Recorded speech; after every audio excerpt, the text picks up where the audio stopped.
Hello बच्चों, आज हम आपकी 9th की वर्कशीट पढ़ेंगे जो 34 नंबर वर्कशीट है इस हफ्ते की। और ये आपके अर्थशास्त्र के चैप्टर 3 में से ली गई है, निर्धनता एक चुनौती में से। इसमें मेन क्या है आप पढ़ोगे कि हमें पता है हमारे आसपास बहुत सारे लोग होते हैं जो हमें पता चल जाता देखने से कि वो गरीब हैं, और वो आपको टिप्स पे होने चाहिए भी कौन कौन से होते हैं। मैंने जब बुक में से आपके चैप्टर की वीडियो बनाई है जो 2, उसमें आपको मैंने समझा दिया था 5 तरीके के निर्धन लोग होते हैं, लेकिन इसमें इस वाली वर्कशीट में ज़्यादा दे रखे हैं। ग्रामीण क्षेत्र के भूमिहीन कृषि मजदूर जिनके पास अपनी जमीन नहीं होती लेकिन दूसरे किसानों के खेतों में काम करते हैं दैनिक मजदूरी पर। नंबर 1, ग्रामीण क्षेत्र के भूमिहीन कृषि मजदूर होते हैं। और जो आपकी बुक में दूसरा दे रखा है, भीख मांगने वाले वो भिखारी जिन्होंने फटे पुराने कपड़े पहन रखे होते हैं और बच्चों को उठा के जो भीख मांग रहे होते हैं, 2 नंबर के वो होते हैं आपकी बुक के अनुसार। तीसरे होते हैं शहरों की भीड़ भरी झुग्गियों में रहने वाले लोग, और एक होते हैं वो लोग जो कहीं निर्माण कार्य चल रहा होता है तो वहाँ पर जो डेली बेसिस पे काम करने वाले होते हैं। चौथे नंबर के वो होते हैं आपकी बुक के अनुसार। एक वो होते हैं बाल श्रमिक जो ढाबों पर काम करते हैं। तो आपकी बुक में 5 दे रखे हैं, इसमें इन्होंने 2-3 बढ़ा रखे हैं, जैसे दैनिक मजदूरी करने वाले लोग, रिक्शा चालक, ये इन्होंने नया पॉइंट दिया है। कूड़ा बीनने वाले लोगों को हो गए, इससे 8 पॉइंट बन गए आपके। बेसहारा अनाथ, ये भी एक नया है।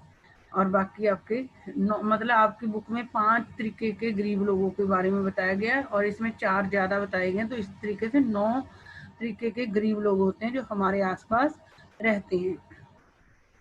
अब आपकी बुक में एक क्वेश्चन आता है, 1 वर्ड में आता है कि निर्धनता के आयाम कौन से होते हैं।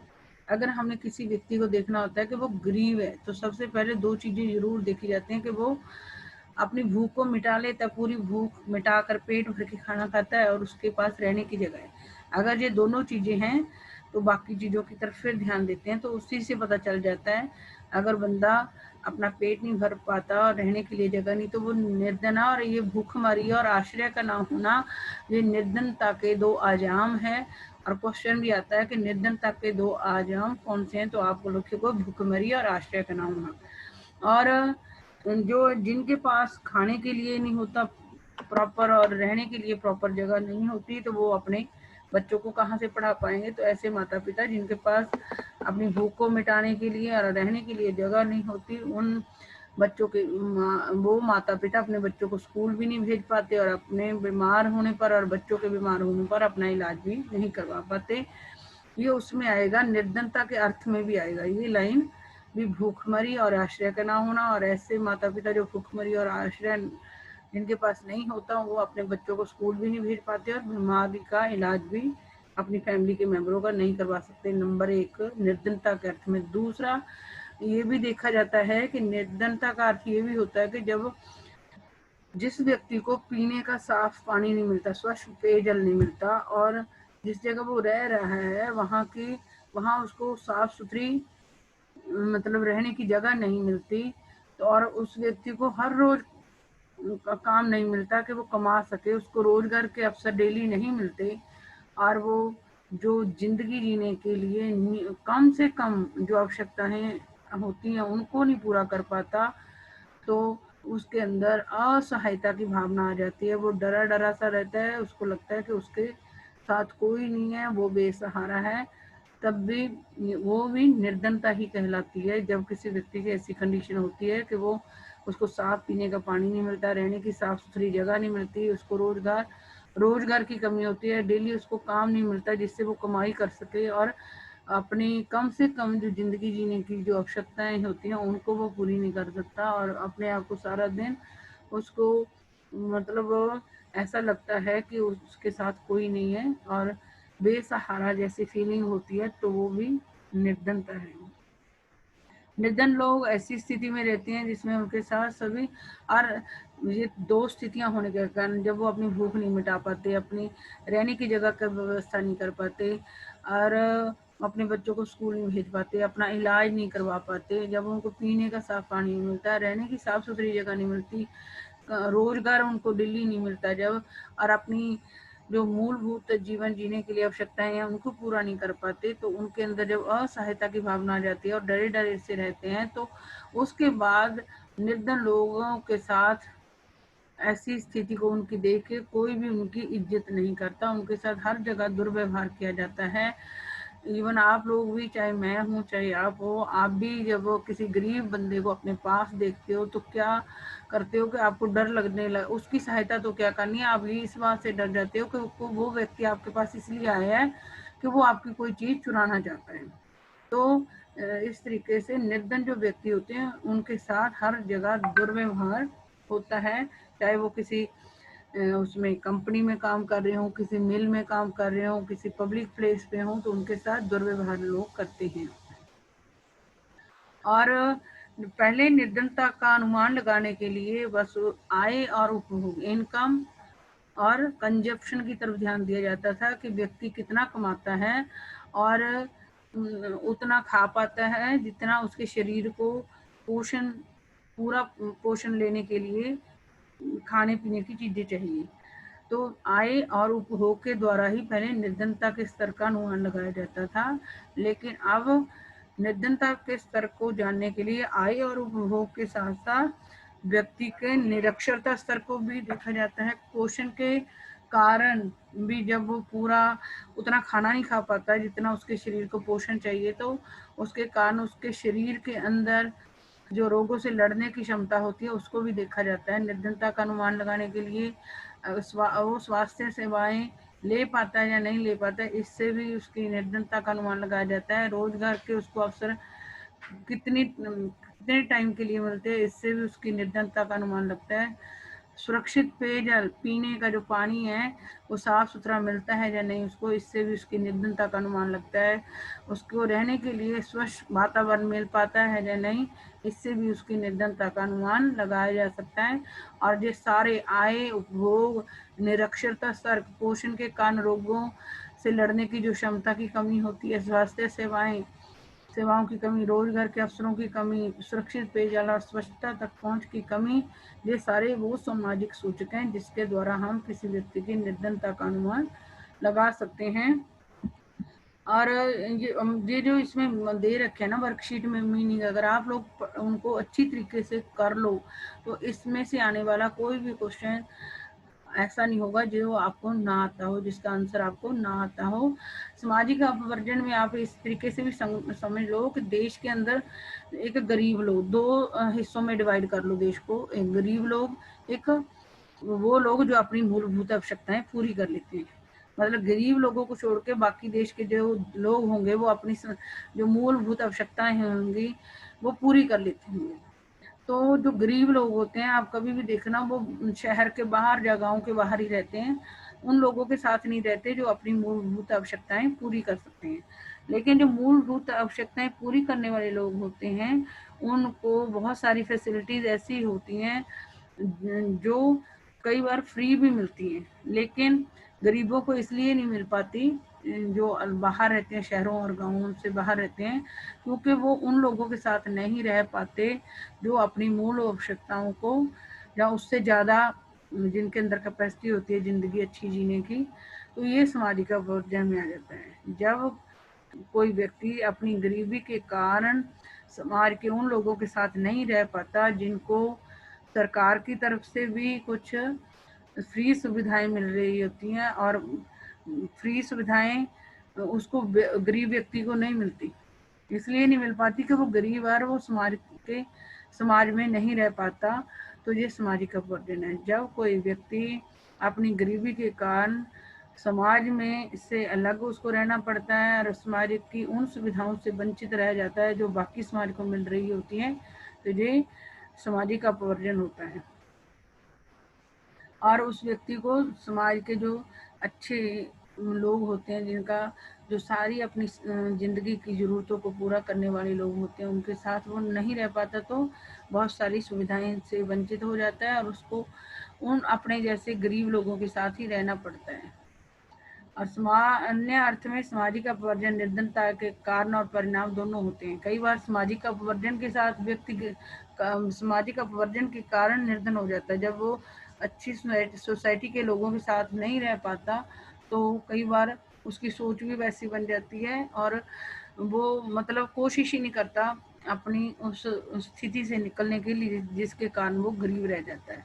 और कई बार गरीब होने के कारण वो सोसाइटी में नहीं रह पाता। तो दोनों ही कारण होते हैं। सामाजिक अपवर्जन कई बार गरीब होने का कारण होता है और कई बार गरीबी के कारण व्यक्ति सामाजिक अपवर्जन का शिकार हो जाता है। इसके माध्यम से व्यक्ति या समूह उन सुविधाओं, लाभों और अवसरों से अपवर्जित रहते हैं जिनका उपभोग दूसरे करते हैं। मतलब सामाजिक अपवर्जन के अधीन गरीब व्यक्ति उन सुविधाओं और लाभों और अवसरों से अपवर्जित रह जाते हैं जो बाकी समाज के लोगों को मिल रहे होते हैं। हमारे भारत के अंदर जाति व्यवस्था में कुछ जातियां ऐसी हैं जिनको समान अवसरों से अपवर्जित रखा जाता है। पहले तो हमारे देश का जब संविधान बना था तो कुछ पिछड़ी जातियों के लोगों को ऊपर उठाने के लिए उनको कुछ ज़्यादा सुविधाएं दी गई। लेकिन जो जिनको मतलब कि जनरल कैटेगरी के लोग जिनको अच्छा समझा जाता था, आज उनकी कंडीशन कुछ लोगों की ऐसी हो गई है कि उनकी हालत पिछड़े और गरीब लोगों जैसी हो गई है। तो अब उन लोगों को वो वाली सुविधाएं नहीं मिलती जो पहले SC ST OBC के लोगों को ऊपर उठाने के लिए उनको दी गई थी। तो इस तरीके से भारत में की जो जाति व्यवस्था है उसमें कुछ जातियों को के साथ समान अवसरों के आधार पर भी सामाजिक अपवर्जन होता है। असुरक्षा, निर्धनता के प्रति असुरक्षा एक माप है जो कुछ विशेष समुदायों जैसे आदिवासी समूह या मतलब असुरक्षा कुछ समूह या व्यक्ति होते हैं जो निर्धनता के प्रति ज्यादा असुरक्षित होते हैं, जिनका लोग साथ नहीं देते। जैसे आदिवासी लोग होते हैं, आदिवासियों का रहन सहन ही ऐसा होता है कि सोसाइटी के लोग उनको अपने साथ नहीं रखते। और एक होती है विधवा औरतें होती हैं, उनको भी समाज अच्छा नहीं समझता और लोग उनकी सहायता नहीं करती। और एक शारीरिक तौर से अपाहिज जब विकलांग लोग होते हैं उनकी भी कोई हेल्प नहीं करता, जिसके कारण इन लोगों ये एक तो विधवा औरतें, एक जो शारीरिक तौर से विकलांग लोग होते हैं और एक जो आदिवासी लोग होते हैं ये निर्धनता के प्रति ज़्यादा असुरक्षित होते हैं, क्योंकि इनके आने वाले समय में जो निर्धनता से बाहर आने की जो संभावना होती है वो कम होती है। और निर्धनता के प्रति कौन व्यक्ति असुरक्षित है इस बात का निर्धारण या अनुमान इस बात से उसकी संपत्ति, किसी व्यक्ति के पास कितनी संपत्ति है, कितनी शिक्षा है, कितना वो स्वास्थ्य सुविधाओं को ले पाता है और उसको रोजगार कितने दिन मिलता है, इसके आधार पर भी किसी व्यक्ति की निर्धनता के प्रति जो असुरक्षा होती है उसको अनुमान लगाया जा सकता है। इसके अलावा प्राकृतिक आपदाओं, आतंकवाद आदि मामलों में जब सभी लोगों के लिए बुरा समय आता है, चाहे कोई बाढ़ हो या भूकंप या फिर नौकरियों की उपलब्धता में कमी, दूसरे लोगों की तुलना में अधिक प्रभावित होने की बड़ी संभावना का बने रहना भी असुरक्षा है। मतलब जैसे कुछ समाज में व्यक्ति, जैसे मैंने बताया विधवा औरत, विकलांग व्यक्ति और आदिवासी लोग, ये ऐसे लोग होते हैं जिनको समाज अपने साथ नहीं रखना चाहता और जिसके कारण इनको आने वाले समय में इनके निर्धन बने रहने की ज़्यादा संभावना होती है। तो ये निर्धनता के प्रति तीनों तरीके के व्यक्ति ज़्यादा असुरक्षित होते हैं। और अनुमान भी है सुरक्षा का, बता दिया कि व्यक्ति के पास संपत्ति, उसकी कितना वो पढ़ा लिखा है, कितना उसका स्वास्थ्य अच्छा है, कितने उसको रोजगार के अवसर मिलते हैं, इससे किसी व्यक्ति के निर्धनता के प्रति असुरक्षा का अनुमान लगाया जा सकता है। और कुछ लोग होते हैं उन एरियाज में रहते हैं यहाँ पर हमेशा भूकंप भी आ जाता है, सुनामी आ जाती है, या किसी एरिया में ज़्यादा आतंकवाद फैला हुआ होता है, जैसे जम्मू कश्मीर में आतंकवाद होता है, तो वहाँ के लोग क्या हैं, वो उनके गरीब रहने की ज़्यादा, क्योंकि वहाँ पे जो काम धंधे होते हैं डर के कारण अच्छी तरीके से चल नहीं पाते और वो उनके निर्धन बने रहने की ज़्यादा जिन एरियाज में आतंकवाद होता है उन एरियाज के लोगों के भी निर्धनता के प्रति वो ज़्यादा असुरक्षित होते हैं। और उन एरिया के लोग भी यहाँ पर हमेशा प्राकृतिक आपदाएं, भूकंप और सुनामी आते रहते हैं, उस एरिया के लोग भी निर्धनता के प्रति ज़्यादा असुरक्षित होते हैं। तो आगे पढ़ते हैं। निर्धनता रेखा, बस जो असुरक्षा वाला, तो वो हमने वो व्यक्ति देखने हैं जो जिनकी फ्यूचर में निर्धन बने रहने की संभावना ज़्यादा होती है, क्योंकि जैसे 3 लोग बताए हैं मैंने, विधवा, शारीरिक तौर पर विकलांग लोग और आदिवासियों का कोई समाज में साथ नहीं देता, जिसके कारण उनके निर्धनता बने रहने की ज़्यादा संभावना होती है और वो निर्धनता के प्रति ज़्यादा असुरक्षित होते हैं। और जिन एरियाज के अंदर प्राकृतिक आपदाएं, सुनामी, भूकंप जैसी आती है, उस एरिया के लोग भी निर्धनता के प्रति ज़्यादा सुरक्षित होते हैं। जिन एरियाज में आतंकवाद वगैरह फैला होता है तो वहाँ पर भी जो काम धंधे होते हैं ढंग से नहीं चलते, जिसके कारण आतंकवाद जिन एरियाज में फैला होता है उन एरियाज के लोग भी निर्धनता के प्रति ज़्यादा असुरक्षित होता है। और निर्धनता के प्रति असुरक्षा का अनुमान हम किसी व्यक्ति की संपत्ति उसके पास कितनी है और वो कितना पढ़ा लिखा है, उसका स्वास्थ्य कैसा है और उसको कितने रोजगार मिलता है, इन 4 चीज़ों से हम निर्धारण कर सकते हैं किसी व्यक्ति की निर्धनता के प्रति असुरक्षा को। आगे हम पढ़ेंगे निर्धनता रेखा। किसी व्यक्ति को निर्धन माना जाता है यदि उसकी आय या उपभोग स्तर उस न्यूनतम स्तर के नीचे गिर जाए जो मूल आवश्यकताओं को पूर्ण करने के लिए आवश्यक है। मतलब अगर किसी व्यक्ति को निर्धन तब माना जाता है जब उसकी इनकम और कंजप्शन का स्तर, आय और उपभोग का स्तर उस न्यूनतम स्तर से नीचे गिर जाता है जो मूल आवश्यकताओं को पूरा करने के लिए जरूरी है। जब किसी व्यक्ति की आय और उपभोग का स्तर इतना नीचे गिर जाता है कि वो अपनी मूलभूत आवश्यकताओं को भी पूरा नहीं कर सकता, तो उस व्यक्ति को हम निर्धन कहते हैं। या सिंपल भाषा में आप ये भी कह सकते हो कि जब किसी व्यक्ति की आय इतनी नहीं होती कि वो अपनी मूलभूत आवश्यकताओं को पूरा कर सके, तो वो व्यक्ति निर्धन होता है। अतः काल एवं स्थान के अनुसार निर्धनता रेखा भिन्न हो सकती है। भी हर देश के अंदर और समय के अनुसार जो निर्धनता रेखा ये बदलती रहती है। अतः काल एवं स्थान के अनुसार निर्धनता रेखा भिन्न हो सकती है। समय और स्थान के अनुसार निर्धनता रेखा है जो बदलती रहती है। प्रत्येक देश का काल्पनिक रेखा का प्रयोग करता है हमारा भारत लगा लो, चाहे भारत से बाहर जो बाकी देश हैं वो निर्धनता रेखा के लिए काल्पनिक रेखा बना लेते हैं कि ये वाला जो स्तर है आय और उपभोग का, अगर इस आय और उपभोग के स्तर से किसी व्यक्ति की कम, मतलब एक स्तर तय कर लेते हैं न्यूनतम स्तर, अगर उस स्तर से भी नीचे किसी के आय और उपभोग है तो वो व्यक्ति को निर्धन माना जाता है। भारत में निर्धनता रेखा का निर्धारण करते समय जीवन निर्वाह के लिए खाद्य आवश्यकता, कपड़ों, जूतों, ईंधन और प्रकाश, शैक्षिक तथा चिकित्सा संबंधी आवश्यकताओं आदि पर विचार किया जाता है।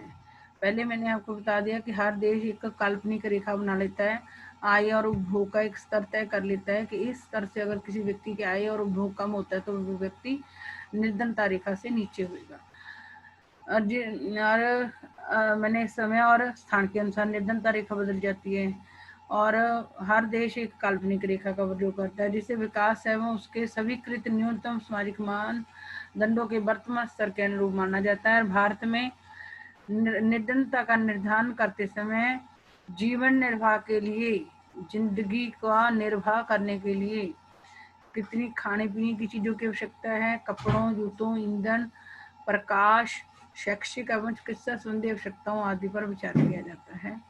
निर्धनता रेखा निर्धारण करने के लिए ये जो जितनी भी ये सारी जरूरी आवश्यकताएं हैं, ये सारी आवश्यकताएं अगर कोई व्यक्ति पूरी कर लेते तो वो निर्धनता रेखा से ऊपर है। अगर ये सारी आवश्यकताएं भारत के अंदर वो कोई व्यक्ति नहीं पूरी कर सकता, खाने पीने की चीजों की जो जरूरत है वो नहीं पूरी कर सकता, जितने कपड़े जूते पहनने के लिए चाहिए वो नहीं वो अपने पूरे कर पाता है, ईंधन जो उसको घर में खाना पकाने के लिए जितना ईंधन चाहिए, प्रकाश चाहिए, उसको अगर वो पूरा नहीं कर पाता और अपनी शिक्षा और अपनी चिकित्सा को नहीं करवा पाता, तो ऐसा व्यक्ति निर्धनता रेखा के नीचे होता है। इन सारी चीज़ों का अगर कोई व्यक्ति निर्वाह कर लेता है अपनी ज़िंदगी में, तो वो निर्धनता रेखा से ऊपर होता है। अगर नहीं कर पाता तो वो निर्धनता रेखा से नीचे होता है। निर्धनता रेखा का आकलन करते समय खाद्य आवश्यकता के लिए वर्तमान आधार किसी व्यक्ति के लिए कुल कैलोरी आवश्यकताओं पर आधारित है। अब इस समय क्या होता है, निर्धनता रेखा का जब निर्धारण करते हैं तो व्यक्ति की वर्तमान जो खाने पीने की वो होती है, आवश्यकता होती है, उसको कैलोरी के द्वारा कितनी कैलोरी किसी व्यक्ति को खाने पीने में से मिलनी चाहिए, उसके आधार पर भी निर्धनता रेखा का आंकलन किया। निर्धनता रेखा का आकलन करते समय खाद्य आवश्यकता के लिए वर्तमान आधार किसी व्यक्ति के लिए कुल कैलोरी आवश्यकताओं पर आधारित है। उसको कितनी खाने में से कितनी कैलोरी चाहिए ये निर्धारित कर लिया जाता है। किसी ग्रामीण क्षेत्र में कितनी कैलोरी चाहिए लोगों को अपने मतलब खाने पीने में, और शहरी क्षेत्र में कितनी चाहिए, इसके आधार पर निर्धनता रेखा निर्धारित कर ली जाती है। खाद्य वस्तुएं जैसे अनाज, दालें, सब्जियां, दूध, तेल, चीनी आदि मिलकर इस आवश्यक कैलोरी की पूर्ति करती है। कोई व्यक्ति जो चाहे वो शहर में रहता है चाहे ग्रामीण क्षेत्र में रहता है, तो ये उसके खाने में ये सारी चीज़ें होनी चाहिए। इन सारी चीज़ों को खाकर, अनाज, दालें, सब्जियां, दूध, तेल, चीनी आदि को खाकर वो कैलोरीज प्राप्त करता है। और आयु, लिंग, काम करने की प्रकृति आदि के आधार पर कैलोरी आवश्यकताएं बदलती रहती हैं। उम्र के हिसाब से और लिंग, पुरुष और स्त्री के आधार पर और कितना व्यक्ति काम करता है, इसके आधार पर जो कैलोरी है की आवश्यकता है वो बदलती रहती है। जैसे औरतों को कम कैलोरी की ज़रूरत होगी, पुरुषों को ज़्यादा कैलोरी की ज़रूरत होगी। जो कम उम्र के लोग हैं उनको ज़्यादा कैलोरी चाहिए, और जो मतलब काम करने वाले मध्यम आयु के लोग होते हैं, उम्र के लोग होते हैं, उनको ज़्यादा कैलोरी चाहिए। बच्चों और बड़ों को हो सकता है, बूढ़ों को कम कैलोरी की ज़रूरत चाहिए। काम करने जो काम ज़्यादा करते हैं उनको ज़्यादा कैलोरी, जो कम काम करते हैं उनको कम कैलोरी चाहिए होती है। भारत में स्वीकृत कैलोरी आवश्यकता ग्रामीण क्षेत्रों में 2400 कैलोरी, मतलब वो जो ग्रामीण क्षेत्र के लोग कुछ जो भी खाते हैं, फल, सब्जियां, दालें, अनाज, उनसे उनको 2400 कैलोरी मिलनी चाहिए। और नगरीय क्षेत्रों यानी कि शहरों में जो चीज़ें वो दाल, अनाज, सब्जियां, दूध खाते पीते हैं, उन चीज़ों से शहरी लोगों को 21 कैलोरी हर रोज मिलनी चाहिए। इसके आधार पर भी गरीबी रेखा निर्धारित होती है। और निर्धनता के क्या क्या लक्षण हैं? निर्धनता के लक्षण आपने देखा कि भूखमरी होती है, आश्रय का नहीं होता वो व्यक्ति, बच्चों को नहीं पढ़ा पाता, अपने स्वास्थ्य अपना इलाज नहीं करवा पाता बीमार होने पर वो, और ऊपर देख लेना आप लोग, 4 ये चीज़ें होगी। और उसको साफ पानी नहीं मिल पाता पीने के लिए, रहने के लिए साफ जगह नहीं मिल पाती, और उसको उसका रोजगार भी उसको मतलब रेगुलर नहीं मिल पाता, और वो व्यक्ति अपनी जो मूलभूत आवश्यकताएं हैं उनको भी पूरा नहीं कर पाता। निर्धनता से लोगों का जीवन किस प्रकार प्रभावित होता है? निर्धनता के कारण व्यक्ति क्या होता है, उसके अंदर पोषण की कमी रह जाती, कुपोषण का शिकार हो जाता है वो, उसका स्वास्थ्य सही नहीं होता। निर्धनता के कारण उसको खाना पीना जब पूरा अच्छी तरीके से नहीं मिलता तो व्यक्ति कुपोषण का शिकार होकर रोगों के रोगी हो जाता है। वो अपने बच्चों को भी नहीं पढ़ा पाता, और वो अपने जीवन की मूलभूत आवश्यकताएं नहीं पूरी कर पाता, जिसके कारण उसको गरीब मानते हैं लोग और उसके साथ दुर्व्यवहार करते हैं। सामाजिक अपवर्जन और निर्धनता किस प्रकार एक दूसरे का कारण और परिणाम दोनों है। मैंने ऊपर भी समझाया था कि कई बार सामाजिक अपवर्जन के कारण लोग गरीब हो जाते हैं, मतलब कई लोग इसलिए गरीब हो जाते हैं कि वो समाज के उन लोगों के साथ नहीं रह पाते जो अपनी ज़िंदगी की सारी आवश्यकताओं को पूरा कर पाते हैं। और जब वो ऐसे लोगों के साथ नहीं रह पाते और कुछ उन लोगों के साथ रहते हैं जो लोग अपनी ज़िंदगी की आवश्यकताएं, मूलभूत आवश्यकताएं नहीं पूरी कर पाते, तो फिर वो जब वो अपने से मतलब अपने जैसे कमजोर लोगों को देखता है तो वो कोशिश करना बंद कर देता है अपनी स्थिति को सुधार करने के लिए, जिसके कारण वो सामाजिक अपवर्जन के कारण गरीब ही रहता है। और कई बार व्यक्ति जो निर्धन व्यक्ति होते हैं वो निर्धन होने के कारण समाज के दूसरे लोगों के साथ नहीं रह पाता, जो अपनी सारी मूलभूत आवश्यकताओं को पूरा कर लेते हैं। तो कई बार निर्धन होने के कारण वो सामाजिक अपवर्जन का शिकार होता है, कई बार वो सामाजिक अपवर्जन के कारण गरीब हो जाता है। ये 2 कारण है। निर्धनता रेखा को निर्धारित करते हुए किन किन बातों का ध्यान रखा जाता है? तो आप ऊपर देखा कि व्यक्ति की परिसंपत्ति देखी जाती है, उसकी शिक्षा देखी जाती है, उसका स्वास्थ्य देखा जाता है, उसका रोजगार देखा जाता है कि उसको कितने दिन मिलता है, या फिर व्यक्ति जो खाना खाता है उसमें से जो कैलोरीज मिलती हैं उसके आधार पर भी जो निर्धनता रेखा निर्धारित की जाती है। निर्धनता किस प्रकार एक सामाजिक और आर्थिक चुनौती बनती है, अपने विचार लिखिए। क्यों बनती है? अगर जो व्यक्ति निर्धन होते हैं वो समाज में कोई उनकी इज्जत नहीं करता और उनके साथ दुर्व्यवहार करता है, और जिसके कारण ये सामाजिक चुनौती है, समाज की चुनौती है कि समाज के अंदर क्या होता है, निर्धन व्यक्ति को तकलीफ होती है तो वो समाज में नहीं रह पाता। जो निर्धन व्यक्ति, निर्धनता किस प्रकार एक सामाजिक और आर्थिक चुनौती बनती है। जो निर्धनता होती है, निर्धनता भी इसलिए होती है कि क्योंकि उसके पास पैसे की कमी होती है, उसके पास वो व्यक्ति इतना नहीं कमा पाता कि वो अपनी जिंदगी की मूलभूत आवश्यकताओं को पूरा कर सके। तो इस तरीके से, और समाज में अगर ऐसे लोग पाए जाते हैं तो देश का विकास नहीं हो पाता। देश के अंदर अगर निर्धन लोग होंगे तो उनके पास इतना पैसा नहीं होएगा कि वो अपना विकास कर पाए या अपनी जिंदगी अच्छी तरीके से जी पाए, जिसके कारण देश का विकास रुक जाता है। और इसलिए ये आर्थिक चुनौती भी है जो निर्धनता है। और अगर कोई निर्धन व्यक्ति होता है तो उसके कारण क्या हो जाता है, समाज के बाकी लोगों को भी प्रॉब्लम होती है।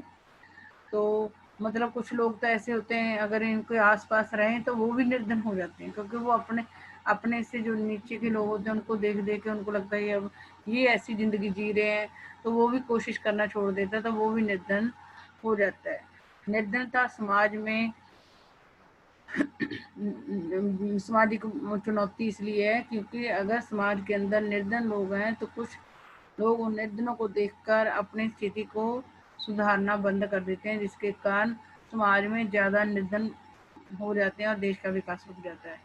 ऐसे ही निर्धनता, आर्थिक तौर पर निर्धनता का मतलब होता है अगर कुछ लोग ऐसे हैं जो अपनी मूलभूत आवश्यकताएं पूरी नहीं कर सकते तो देश में बनने वाली चीज़ों की जो बिक्री है वो नहीं हो पाएगी और इस तरीके से आर्थिक विकास में प्रॉब्लम आएगी देश के।